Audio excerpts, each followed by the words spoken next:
Retomamos nuestros vídeos para el canal de la Forja y la Espada. Los retomamos en este septiembre del 2024. Como ya sabéis, será un vídeo al mes y siempre en la línea de abundar en los planteamientos, análisis y coordenadas que ya desarrollamos en nuestro otro canal, en el Aullido del Lobo. La Forja y la Espada y el Aullido del Lobo, dos canales complementarios entre sí, desde los cuales, bueno, pues abordamos ese saber quiénes somos, conocer nuestra historia y entender nuestra época desde la óptica, desde las coordenadas de la cosmovisión tradicional, de la tradición, especialmente como Sophia Perennis. A partir de aquí, este vídeo con el que arrancamos la temporada 24-25 se llama Los años decisivos. Los años decisivos. La temporada que comienza ahora mismo, en este mes de septiembre del 2024, nos pone frente a los próximos 5, 10, 15 años a lo sumo, 5, 10, 15 años a lo sumo, que no es exagerado decir, van a ser los años decisivos de nuestra época y quizás para algunos de nuestras vidas. Decisivos en la medida en que, fijaos, este verano del 2024 han ocurrido una serie de cosas que casi sirven de síntoma que nos permite comprender el tablero de juego que tenemos delante. Las piezas, cómo han quedado colocadas y a partir de ahí cómo han llegado a colocarse y cuál es la partida decisiva que tenemos enfrente nuestro. Una partida decisiva que para nosotros no van a ser más de 5 o 10 años, 5 o 10 años, los que van a terminar de resolver la jugada. Van a terminar de resolver exactamente el dónde estamos, hacia dónde avanzamos, qué líneas cruzamos y cuál es la confrontación definitiva que se pone enfrente nuestro. A partir de aquí, fijémonos, en este verano del 2024, que termina casi estos días que estoy grabando este vídeo, se graba en las postrimerías del verano del 24 y a las puertas del equinoccio de otoño. Entonces, fijaos, este verano hemos tenido la ceremonia olímpica en París, apoteosis de la antropología de la posmodernidad y la deconstrucción. La ceremonia de los Juegos Olímpicos en París 2024, apoteosis de la antropología de la posmodernidad y de la deconstrucción, de la subversión posmoderna, celebración desaforada de la poshumanidad, del tipo humano subversivo que ha terminado por generar la era contemporánea, que ha terminado por dar a luz el proceso moderno.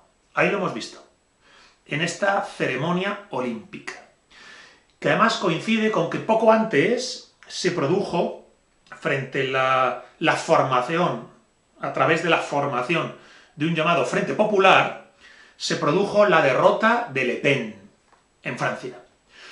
Un Frente Popular que derrota a Le Pen y que nos dice que la sociedad del multiculturalismo, de la presencia del Islam y del islamismo en Europa, de la cultura del inmigracionismo y las políticas que la acompañan, y por supuesto los escenarios de desarraigo antieuropeo, antitradicional europeo, todas esas cuestiones no son un problema, son un síntoma de progreso. Un estadio previo hacia un progreso de emancipación que en teoría estaría en el futuro, fijaos, a través de dicho multiculturalismo, Islam en Europa, inmigracionismo, desarraigo. De hecho, para este Frente Popular francés que derrota a Le Pen, el problema sería el fascismo. El fascismo de señalar que el multiculturalismo, el Islam en Europa o el inmigracionismo es el verdadero problema. Entonces, en gran medida, de nuevo en Francia como síntoma, el hacia dónde vamos y qué puede ser lo correcto o incorrecto del hacia dónde vamos. La corrección política, el progresismo de esa posmodernidad plantea entonces que la única amenaza que tenemos enfrente nuestro no es ni mucho menos la sociedad del desarraigo, de la aculturación posmoderna, del nihilismo contemporáneo. El problema es quién lo señala, que entonces es acusado, claro está, de fascista. Por otro lado, este verano también ha ocurrido, y casi al unísono de todo esto, que en España, bueno, pues se ha ganado la Eurocopa, ¿verdad? La selección nacional de fútbol ha ganado la Eurocopa. Bien, pues nos hemos encontrado con el espectáculo bochornoso de la izquierda morada y filoseparatista y de los propios separatistas, casi el compendio al completo de la anti-España, poniendo peros a la victoria. O poniendo peros de manera acomplejada y displicente a la alegría de la victoria, a la alegría de ese pueblo llano que gritaba Gibraltar español conmemorando la victoria de la Eurocopa. Y entonces parece que, joder, ¿a dónde vamos a llegar? ¿Cómo que decir Gibraltar español? ¿Cómo que decir Viva España? Entonces, la izquierda morada y los separatistas, a disgusto de la alegría de la victoria de España en la Eurocopa, con Rufián, Otegi y el podemismo en las redes colgándose la medalla de dicha displicencia, de dicho complejo. Es decir, un escenario en el que encontramos no solo ya la anti-España secesionista, sino la subordinación total de la izquierda nacional a las ideas no ya de ese separatismo, sino a la propia idea de una España que con orgullo grita Gibraltar español al derrotar a Inglaterra en la Eurocopa. El espectáculo ha sido ridículo y nos movería la risa si no fuera porque dicha anti-España, ya sea de la izquierda morada, ya sea de los secesionistas, pues no tiene mucha fuerza electoral. A nivel cuantitativo no es que tengan muchos votos, bastante menos de los que han llegado a tener, pero su fuerza electoral en la implementación de políticas de la anti-España, su fuerza ahí sí es grande. Gracias a la falta de escrúpulos que tiene el sanchismo y la sanchosfera, el ecosistema mediático del sanchismo que tanto se las apaña para convencernos de que gobernar con la anti-España y darse abrazos con ella es progresar.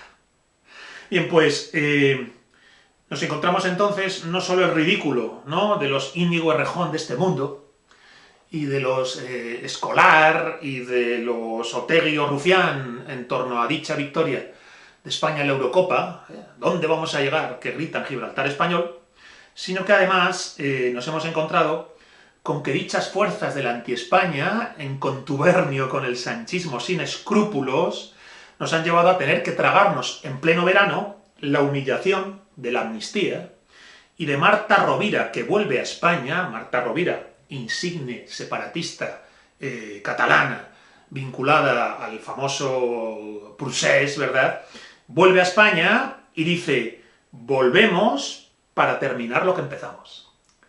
La amnistiada Marta Rovira vuelve a España a restregarnos por la cara que la amnistía no es ningún reencuentro. No, la amnistía es, volvemos a terminar lo que empezamos porque teníamos razón y la nación española no. Claro, este secesionismo antiespañol catalán se cobra una pieza no menor cuando también en pleno verano nos tenemos que enterar de la humillación que supone no ya la amnistía y las declaraciones de Rovira, sino el cupo catalán, la simetría territorial.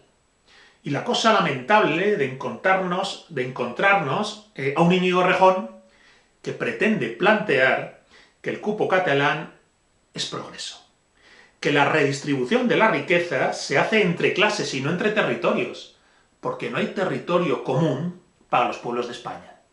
Esta asimetría, esta España que algunos llaman multinivel, es absolutamente vergonzante que sea la izquierda española la que contribuye a que se implemente. Y que encima pretenda con todo tipo de sofismas argumentales, trastabilleando el significado de las palabras de lo federal, de la descentralización, etc., engañándonos con un argumentario falaz y sofista, pretenden decirnos que esa España de la simetría territorial es el progreso, y que es a lo que debe tender la izquierda, que debe ser asimétrica y plurinacional, donde la redistribución de la riqueza, como señala nuestro ínclito Íñigo Errejón, se produce entre clases, pero no entre territorios. porque no hay territorio común del pueblo español. Es decir, toda esta cosa absolutamente vomitiva, de la anti-España separatista, con correa de transmisión más allá de Vascongadas y Cataluña en los partidos de la izquierda morada, ya sea Pablo Iglesias, ya sea Íñigo Errejón, que consigue, siendo minoritario electoralmente dicho movimiento político, consigue a través del sanchismo sin escrúpulos doblar el brazo de las políticas del gobierno central hasta llevarlas, ¿no?, al rédito del secesionismo antiespañol. Todo esto lo vivimos este verano como otro rasgo más de decadencia. De la decadencia y degeneración de los tiempos que corren, ¿verdad? Desde la ceremonia de la deconstrucción posmoderna en las Olimpiadas, a ese Frente Popular francés que tiene que echar como sea al fascismo de Europa. Porque el problema no son los movimientos migratorios masivos, ni la sociedad multicultural incapaz de encontrar convergencia antropológica entre esas distintas dimensiones de la multiculturalidad. No, nada de eso se puede discutir. Lo que hay que echar es a quien lo señala. Y encima en España, bueno, pues el complejo, decíamos, frente al Gibraltar español, ¿dónde vamos a llegar? Y esos mismos que dicen ¿dónde vamos a llegar? A la cama que se van con el separatismo y celebran el cupo catalán como un rasgo de progreso. La simetría territorial como progreso. Vamos, España en realidad sí una izquierda nacional que defienda a la clase trabajadora española. Bien, pero ha habido más. Este verano hemos tenido el atentado contra Trump. Y esa escena, que ya forma parte de la historia del siglo XXI, de Trump que se levanta, ¿no?, con el puño fight, fight. Bien, pues en respuesta al atentado, el ascenso entonces en el Partido Demócrata de Kamala Harris. Y en Kamala Harris y en el Partido Demócrata, el paradigma de una supuesta socialdemocracia que ahora sí, a través del Partido Demócrata, impone como una plantilla general a todas las socialdemocracias de Occidente. Y es que parece que no se va a poder hacer socialdemocracia si no es necesariamente asumiendo de manera unilateral la agenda woke. Eso que llaman la agenda woke debe ser asumida unilateralmente por la izquierda socialdemócrata y progresista. A través de Kamala Harris se nos da el síntoma de la dirección hacia la cual la izquierda occidental debe avanzar, especialmente la española, que no se queda atrás para nada en eso de pretender maridar socialdemocracia y agenda woke, aunque a priori no tendrían por qué tener nada que ver entre sí. Ahora, a todo esto nos hemos encontrado con los disturbios en las Islas Británicas. Frente a la alegría, ¿no?, que preconiza ese progresismo que pretende avanzar hacia el mundo emancipado, construido en torno al inmigracionismo, la multiculturalidad, la deconstrucción, la posmodernidad, nos encontramos los disturbios en las Islas Británicas, el éxito del gobierno de Meloni en Italia, la solidez del gobierno de Viktor Orbán en Hungría, la ruptura de Vox en España con el PP, a cuenta de lo aparentemente meninfluo que el PP se comporta respecto del problema del inmigracionismo. Por supuesto, el éxito de Alianza por Alemania en Alemania, e incluso no tanto el propio Donald Trump, que obviamente es lo que aparenta, como quizás la América, que le está votando y que genera anticuerpos frente a la agenda de la posmodernidad, la deconstrucción y el globalismo. Con esto lo que queremos decir es que hay una ciudadanía que está votando contra la cultura woke, contra la inmigración, contra la posmodernidad, contra la deconstrucción, contra el globalismo. Hay una parte importante de la ciudadanía en Occidente que vota contra el inmigracionismo como paradigma antropológico y socioeconómico de nuestro tiempo, contra la agenda woke como paradigma de deconstrucción de la antropología del hombre, de la mujer, de los sexos, contra la posmodernidad como el marco filosófico y cultural que pretende avalar todo eso, contra el globalismo como escenario internacional que lo despliega, contra la deconstrucción, que sería como la verdad última que debe implementarse a la hora de responder qué es el hombre, ¿verdad?, qué es el ser humano. Bien, pues hay una ciudadanía que frente a todo eso ya responde. Todavía de una manera un tanto inorgánica, ahora lo veremos, con carencias importantes en cuanto a solidez filosófica, en esa contestación, Pero a pesar de los ejemplos palmarios del progresismo que nos va dejando este verano, también hay ejemplos palmarios de que hay una ola que responde, que no asume, que se revela en disidencia frente a dicho horizonte hacia el cual pretenden avanzar los tiempos, los próximos 5, 10, 15 años. A todo esto hay que decir que este verano tuvimos también un pequeño colapso informático, ¿verdad? Que nos anuncia la dependencia unilateral de la civilización contemporánea respecto de una técnica que nos desborda al común de los mortales, pero que desborda también a los técnicos. Y esto ocurre cuando a su vez todos los especialistas en la cuestión nos están advirtiendo que estamos viviendo ya los últimos años antes de la eclosión de la inteligencia artificial. Nos quedan quizás escasos 5 o 10 años antes de la eclosión total y absoluta de dicha inteligencia artificial, que lo va a cambiar todo, cuyas consecuencias ahora mismo se nos escapan, pero que supone quizás una de las revoluciones más grandes de la historia de la humanidad, y que nos dice una cosa muy interesante, y es que toda la revolución digital e informática de los últimos 25 años no es el sitio al que habíamos llegado. La revolución digital e informática de los últimos 25 años no es el escenario tecnológico al que habíamos llegado y podíamos decir, esta es nuestra época, este es nuestro tiempo. No. El avance tecnológico e informático de los últimos 25 años no ha sido sino la preparación y la antesala de lo que va a empezar ahora, con dicha inteligencia artificial, que va a ponerlo todo patas arriba, y que efectivamente, bueno, pues estamos viviendo los últimos quizás 5, 10 años a lo sumo del mundo previo a la eclosión de dicha inteligencia artificial. Y todo esto ocurre en un tablero mundial, internacional, en el que, fijémonos, Occidente, entendiendo aquí por Europa, Norteamérica, Oceanía, en gran medida Hispanoamérica, Occidente es el que sigue desplegando en dicho tablero un protagonismo y una hegemonía. Una hegemonía caracterizada por la preeminencia político-económica del mundo anglosajón. Esta preeminencia político-económica del mundo anglosajón en la civilización occidental lleva casi 2 siglos, entre 2 siglos y 150 años. Esta preeminencia deriva, lo sabéis los que nos conocéis, tiene sus raíces en la antropología subversiva y falaz del mundo protestante. Estamos viviendo en las consecuencias de la victoria protestante y de, por decirlo así, la derrota de la alternativa española para la modernidad. La derrota que tiene un momento fundamental en la paz de Westfalia. En cualquier caso, lo que queremos decir es que todo lo que hemos señalado está ocurriendo en un Occidente que sigue siendo protagonista del tablero, que se mueven las coordenadas de esa preeminencia o hegemonía político-económica del mundo anglosajón de raíces protestantes, pero que es ya, para una parte importante de la ciudadanía de dicha civilización occidental, es ya una manzana podrida. Hay ya dentro del propio Occidente quienes consideran que el lugar al que hemos llegado, ese de la posmodernidad, la deconstrucción y el globalismo, es una manzana podrida.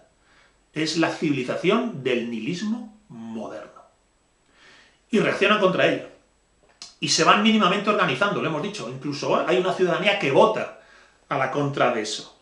Pero claro, el escenario internacional no es solo nosotros, sino que tenemos enfrente nuestro la amenaza de la locura islamista, la abominación fanática del islamismo. El islamismo como la parte mollar de la civilización islámica contemporánea, que además funciona con una vocación clara de confrontar la manzana podrida de Occidente, desbordarla y, en cierta medida, conquistar ese mundo occidental. Y todo esto, a su vez, con una China y una Rusia que pretenden funcionar en una suerte de ecuación aparte, una India que no termina de arrancar a ese nivel, un continente africano que no despega, pero sigue generando oleadas de inmigración, y un mundo hispanoamericano que, por un lado, hasta cierto punto se integra en la manzana podrida de Occidente, por otro lado, solamente por ahora se subordina, queda subordinada a dicho Occidente, y que en cualquier caso, bueno, pues va descascarillada hacia adentro. En Hispanoamérica, por desgracia, nos encontramos todavía con fenómenos lamentables como Venezuela, ¿verdad? Como el chavismo de Venezuela, que en España además pues nos encontramos con los palmeros de dicho chavismo en la izquierda de Monedero, ¿verdad? El espectáculo lamentable de Monedero, maestro espiritual de Rejón y Pablo Iglesias cuando ellos estaban en la universidad, maestro espiritual de Podemos. Bien, pues Monedero, ahí le tenéis, el descascarille hispanoamericano, bueno, pues cocinando su labor intelectual en la Venezuela de Maduro, en la Venezuela chavista. Entonces, el escenario internacional, en definitiva, no es solo el de la manzana podrida de Occidente, podrida por el nihilismo moderno de la posmodernidad, la deconstrucción y el globalismo, sino que también dentro de Occidente ya hay una ciudadanía que responde, ya digo que de manera todavía difusa, dispersa, filosóficamente sin solidez, y no solo hay una ciudadanía que responde, que se revela frente al horizonte de decadencia y degeneración de nuestra época, sino que enfrente tienes el monstruo del islamismo, que si puede nos devorará, las ecuaciones como aparte del mundo ruso, del mundo chino, del mundo indio, aparte solo hasta cierto punto, África, el continente africano, en esa ecuación de no despegar y seguir siendo lugar de explotación de materias primas fundamentalmente por China y de seguir lanzando esas oleadas de inmigración a Europa fundamentalmente, y luego esa Hispanoamérica que no termina ni de integrarse, que en parte se subordina y que en parte va descascarillada. Bien, en este cuadro muy sintético, por favor, que trazo en 4 líneas, del panorama internacional, yo insisto en hablar de esa manzana podrida. Occidente vive lo que tiene y tiene lo que ella misma pone sobre el tapete. Occidente vive lo que tiene y tiene lo que ella misma pone sobre el tapete. Porque hoy día Occidente se está desarrollando conforme a unas coordenadas que ha puesto sobre el tapete, que ha hecho suyas y que considera que es el horizonte de progreso, el punto de fuga al que hay que avanzar, y que son esas coordenadas de posmodernidad, de construcción y globalismo, que coloquialmente podemos llamar así. Entonces, Occidente vive lo que tiene y tiene lo que pone ella misma sobre el tapete, las coordenadas de la posmodernidad, la deconstrucción y el globalismo. Y estas coordenadas no son fruto ni del azar ni de ninguna desviación. Son la consecuencia lógica de las ideologías surgidas de la subversión revolucionaria, filosófica y religiosa de la modernidad. De Lutero hasta el día de hoy. Es decir, no está pasando nada diferente a lo que cabía esperar que ocurriese. Posmodernidad, deconstrucción y globalismo, no nos cansamos de decirlo, no son ni azar ni desviación, sino la consecuencia lógica de las ideologías surgidas de la subversión moderna, subversión revolucionaria, filosófica y religiosa, de Lutero en adelante. Y ya sean los liberalismos, ya sean los socialismos, ya sean los nacionalismos, ninguno de ellos corrige el lugar al que hemos llegado, pues todos ellos son armazón filosófico para llegar a donde hemos llegado. El liberalismo pervirtiendo el principio de la libertad individual, los socialismos pervirtiendo el principio de la comunidad y los nacionalismos pervirtiendo el principio de la patria y el espíritu nacional, el Volksgeist, ¿no?, que se decía en el siglo XIX. En este sentido, lo subrayamos. Hemos arribado donde cabía esperar. Y cuando estudias a los autores tradicionalistas que durante el siglo XIX confrontan filosóficamente la modernidad, todos ellos advierten que de algún modo se llegará a esta situación distópica del nihilismo moderno. Un nihilismo moderno que ya no es, a día de hoy, el de la democracia liberal burguesa, el de la socialdemocracia progresista, tampoco el del comunismo, el anarquismo o el Estado nacional, sino que es el escenario de la degeneración y la decadencia, de la deconstrucción, el globalismo y la posmodernidad. Lo que algunos autores tradicionalistas, desde la tradición como perennialismo, subrayan como la era del paria, la era del chandala.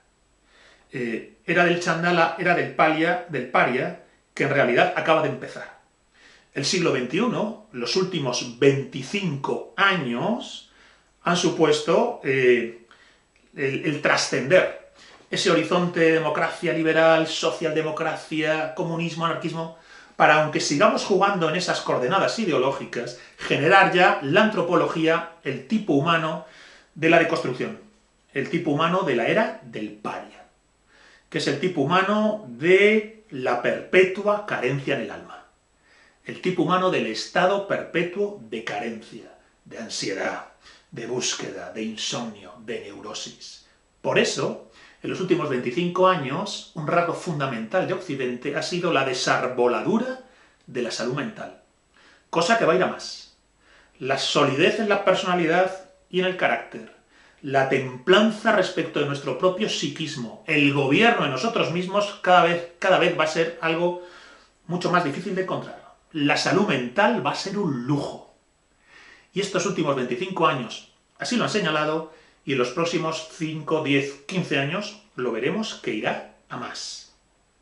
Entonces, esta época de decadencia y de degeneración, este nihilismo moderno, es el fruto maduro de la subversión moderna que arranca, viene de antes, no lo vamos a desarrollar ahora, pero arranca fundamentalmente en la segunda mitad del XVIII, ya antes había sembrado, pero fundamentalmente en la segunda mitad del siglo XVIII, y no deja de desplegarse con esas distintas formulaciones, maridajes y enfrentamientos entre los liberalismos, los socialismos y los nacionalismos, para finalmente, trascendidas esas tres grandes ideologías modernas, llegar hasta aquí. Llegar hasta aquí, en consecuencia, lógica, causa-efecto, no ha habido desviación. Hemos llegado a la posmodernidad, la deconstrucción, el globalismo, porque era donde cabía esperar que se llegara. La era del paria, la civilización del chandala, el tipo humano de la carencia, en la India dirían el tipo humano samsárico, que no puede parar de mover su mente, su cuerpo y su vida, porque no tiene centro ni eje. Bien, pues ahí hemos llegado. Y en los próximos 5, 10, 15 años, todo eso irá a más. La inercia de dicha locura, de dicha demencia, de dicha carencia, irá más. Iremos cada vez más abajo. Y podremos ver en el nihilismo moderno mayor decadencia, mayor degeneración y mayor putrefacción. Ahora, igual que en los últimos 25 años, esta putrefacción del nihilismo moderno ha terminado de hacerse presente y ha terminado de hacerse central, también en los últimos 25 años ha ido sucediendo que ha emergido una respuesta, una rebeldía, todavía inorgánica, sin unas sólidas bases filosóficas, todavía muchas veces trasnochada, manejando argumentos y herramientas que necesitan ser actualizadas, que no sirven para los tiempos que corren. En este sentido, la contestación, la rebeldía frente a dicho nihilismo moderno ha emergido, está en marcha, pero todavía no tiene la centralidad y solidez filosófica, doctrinal, el ethos que le corresponde. Entonces, la ola a la contra de la decadencia y la degeneración, la ola a la contra de la putrefacción, de la posmodernidad, la deconstrucción y el globalismo, también está aquí. En estos últimos 25 años ha emergido. Y está llamada a ser el actor fundamental de los próximos 5, 10, 15 años. Fundamental para dar la contestación. Fundamental para armarse en filosofía política, en antropología, en metafísica y confrontar esa modernidad subversiva, decadente y degenerada que hemos podido ver, maldita sea, en la celebración de las Olimpiadas de París de este verano. Siendo así, efectivamente, los próximos 5, 10, 15 años serán decisivos. Y en la articulación, constitución y asentamiento y acción de dicha ola rebelde, nos la jugamos. En la constitución de un escenario de antagonismo irresoluble, donde el problema ya no es simplemente político, sobre qué medidas implementar para solucionar el problema de la vivienda, qué medidas implementar para solucionar los problemas de seguridad ciudadana. No, no estamos ya ahí. Esos problemas son fundamentales. De hecho, ojalá solo nos dedicáramos a debatir esos problemas y la posible solución de ellos, ¿no? El problema es que se ha generado en los últimos 25 años un escenario de transmutación antropológica, donde se nos plantea qué es el hombre, qué es la mujer, qué es la sociedad, qué son las fronteras, qué es la nación, cuál es el papel del arraigo, cuál es el papel de la historia. Y todo ello en una clave de deconstrucción, todo ello en una clave de subversión, todo ello en una clave de disolución globalista. Bien, pues la ola ha despertado. Hay una ola a la contra, que debe tratar de doblar el brazo de dicha posmodernidad. Y no va a poder doblar el brazo, y esto es importante, refinando las ideologías modernas. A día de hoy, ser liberal en todas sus distintas variantes, ser socialista en todas sus distintas variantes, ser nacionalista en todas sus distintas variantes, no sirve. Es demasiado poco o directamente es también participar de la decadencia y la degeneración. No. Solo la cosmovisión tradicional puede responder con solidez doctrinal a la degeneración y decadencia de la modernidad. No servirá, como digo siempre, refinar el liberalismo y darle una vuelta. No servirá, como digo siempre, refinar los socialismos y darles una vuelta. No servirá, como digo siempre, refinar los nacionalismos e implementarlos otra vez. No. Solo desde la cosmovisión tradicional se puede responder con solidez a la decadencia y degeneración de la modernidad. La ola que tiene que responder a la ofuscación de nuestro tiempo tiene que saber articularse conforme a los troncales, los trascendentales de la cosmovisión tradicional. Y ahí sí se podrá actualizar sin falsear ni adulterar el principio de la libertad individual. Ahí sí se podrá actualizar sin falsear ni adulterar el principio de la comunidad. Y ahí sí se podrá actualizar sin adulterar ni falsear el principio del espíritu nacional, el espíritu del pueblo, la nación, la patria. Entonces, lo que tenemos por delante es una labor perentoria de carácter filosófico, doctrinal, de estudio y comprensión de dicha cosmovisión tradicional y de las posibilidades de actualizarla como contestación a la civilización del nihilismo. Ni Adam Smith y la riqueza de las naciones y sus derivadas, ni Carlos Marx, el capital y sus derivadas, ni Fichte y el discurso a la nación alemana y sus derivadas. Ni Adam Smith, ni Carlos Marx, ni Fichte, ni la riqueza de las naciones, ni el capital, ni el discurso a la nación alemana. Hay que actualizar la tradición. Hay que actualizar el pensamiento tradicional, que es el único que puede dar una solidez raíz y realmente antagónica a los cánceres que ha ido generando el despliegue posmoderno.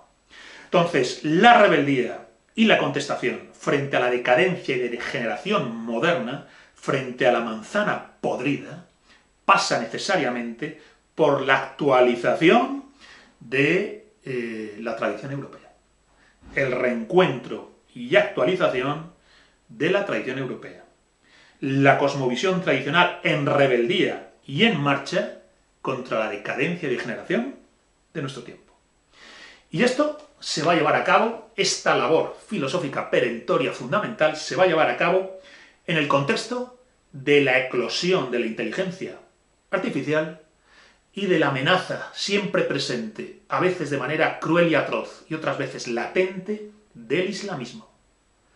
Entonces, conviene tener presente así que los que estamos a la contra de la manzana podrida tendremos que hacer lo que esté en nuestras manos para, en primer lugar, desde dentro, destruir la civilización del nihilismo.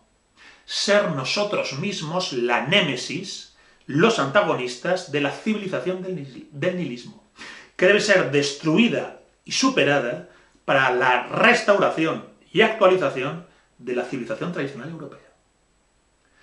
Los bárbaros, que me gusta decir, que destruyen la manzana podrida del occidente contemporáneo, debemos ser nosotros. Y debemos destruirlo con el horizonte de restaurar y actualizar la civilización tradicional europea, cuyo antagonista es la civilización moderna. Restaurar y actualizar la civilización tradicional europea, cuyo antagonista es la civilización contemporánea del nihilismo posmoderno. Ahora, sabiendo que todo esto lo tenemos que hacer, al mismo tiempo que hacia afuera no podemos consentir la presencia del islamismo. Si no somos capaces de desde dentro destruir la civilización del nihilismo en nombre de la restauración y actualización de la civilización tradicional europea, si no somos capaces de eso, entonces iremos quizás a un abismo aún peor.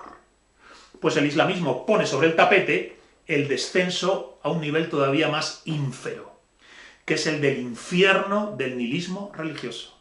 El nihilismo religioso de los obsesos de Dios. Cualquiera que conozca, que haga el mínimo esfuerzo por entender cómo funciona la deriva islamista dentro de la religión islámica, cómo tiene hondas raíces en la propia tradición islámica, y cómo es algo que solo puede ser derrotado. No hay nada que negociar, ni nada que hablar con él. Quien se dé cuenta de eso, tiene que asumir que derrotar a dicho islamismo pasa necesariamente porque previamente se supere y se destruya el nihilismo contemporáneo de la posmodernidad. Restaurar y actualizar la civilización tradicional europea para destruir la manzana podrida y al mismo tiempo poner freno, sin concesión alguna, al islamismo. En este sentido, hacia adentro, destruir el nihilismo moderno y restaurar y actualizar la civilización tradicional europea. Hacia afuera, cortar en seco con el islamismo, sin concesiones y sin componente alguna. Hacia adentro, destruir el nihilismo moderno en orden a restaurar y actualizar la civilización tradicional europea. Labor filosófica, política, ética, estética, espiritual, fundamental en los próximos 5, 10, 15 años. Y hacia afuera tenerlo claro, no hay nada que negociar, no hay ninguna componenda posible con el islamismo. Y esa es la labor fundamental de lo que llamo los años decisivos, los próximos 5, 10, 15 años. Convertirnos nosotros mismos espiritual, ética y estéticamente en antagonistas de la decadencia y degeneración posmoderna. Constituir las bases filosóficas, doctrinales, éticas, estéticas, políticas, metafísicas de esa restauración y actualización de la tradición frente a la degeneración moderna. Y hacerlo con convencimiento total de que la abominación islamista no puede tener lugar en dicha restauración y actualización de la tradición europea. La labor de los 5, 10, 15 años que tenemos enfrente nuestro, como me gusta decir en otras ocasiones, tienen que ver con eso que simbólicamente se llamó en la Europa medieval, y después lo recuperó Tolkien para El Señor de los Anillos, el retorno del rey. Y esta ola de restauración tradicional, que debe saber beber en los troncales, en los trascendentales del pensamiento espiritual europeo, encontrar las ramas a través de las cuales se ha nutrido, ha dado fruto, se ha enriquecido y contactado con lo mejor de sí mismo, esa labor de actualización y restauración es donde nos jugamos el ser o no ser. Es donde realmente asumimos que tenemos enfrente nuestra los años decisivos.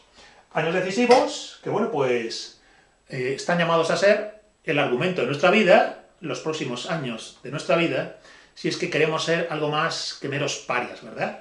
Si queremos ser algo más que meros parias y chandalas de la modernidad y queremos asumir ese camino del héroe que la tradición europea siempre tuvo presente y que a día de hoy pasa, por eso que simbólicamente en el medievo se llamó el retorno del rey.